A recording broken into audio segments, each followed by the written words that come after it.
ఒక లిల్లీపుట్ నాయకుడు నల్గొండలో బీఆర్ఎస్ పార్టీని నాశనం చేసిన ఒక లిల్లీపుట్ నాయకుడు ఆమెవరు ఈమెవరు అని మా గురించి మాట్లాడుతూ ఉన్నారంటే మరి ఆయనకు ప్రోత్సాహం ఇస్తున్నది ఎవరో కూడా ప్రజలు ఆలోచించుకోవాలి.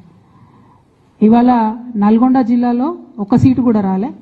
ఆయన సీటు సావు తప్పి కన్నులొట్టవైన చందంగా చివరి నిమిషంలో అనుకోకుండా గెలిచినటువంటి సీటు. ఎన్నడూ ప్రజా ఉద్యమాలు చేయలే.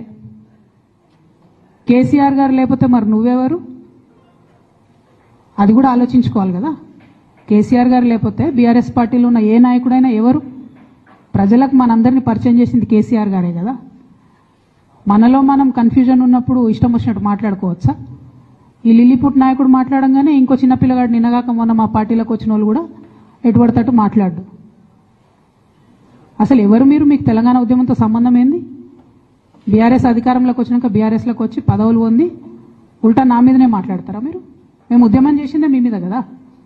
చిన్న పిల్లగానిలా ఉండు బాబు. నువ్వు పెద్దవాళ్ళ విషయాల్లో తలదూర్చకు, తెలియని విషయాల్లో అసలే తలదూర్చకు. నీ వెనకాల చాలా మంది ఉన్నారు అని అనుకుంటున్నావేమో. వాళ్ళ సంగతి కూడా ప్రజలకు వస్తుంది, తెలుస్తుంది. ఎప్పుడో ఒకసారి అన్ని బయటపడతాయి. ఒక ఆవేదనతో చెప్తున్నా, నేను ఉట్టిగా చెప్తలేను. రాజకీయం చేయొచ్చు కానీ ఇంత నీచంగా ఒక ఇంటి ఆడబిడ్డ మీద ఇటువంటి మాటలు మీరే అనిపించి స్పందించకుండా ఉంటారా? తెలంగాణ ప్రజలు ఊరుకోరు. నేను చెప్తున్నా.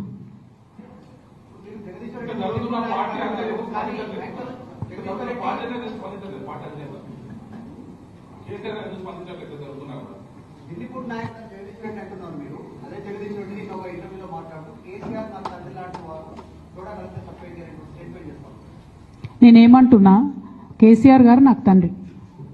వారికి నేను అంతరంగికంగా రాసినటువంటి ఉత్తరాన్ని బయటపెట్టి మొత్తం పార్టీలో జరుగుతున్న అంశాలన్నీ బహిర్గతం చేసింది ఎవరు? ఇయాల ఆ అంశాలన్నీ బహిర్గతం చేసి నన్ను మాట్లాడడానికి ఫోర్స్ చేసి ఇప్పుడు మళ్ళీ దాని చుట్టూ ఇట్లాంటి డ్రామాలు ఆడుతున్నటువంటి వాళ్ళు ఎవరు?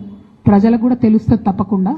కానీ ఒక మన పార్టీకి సంబంధం లేని, బీఆర్ఎస్ పార్టీకి సంబంధం లేనటువంటి వ్యక్తి చేత మన పార్టీ నాయకులే ఊతమిచ్చి నా మీద వ్యాఖ్యలు చేయించారనడానికి నా దగ్గర వందలాది ఆధారాలు ఉన్నాయి.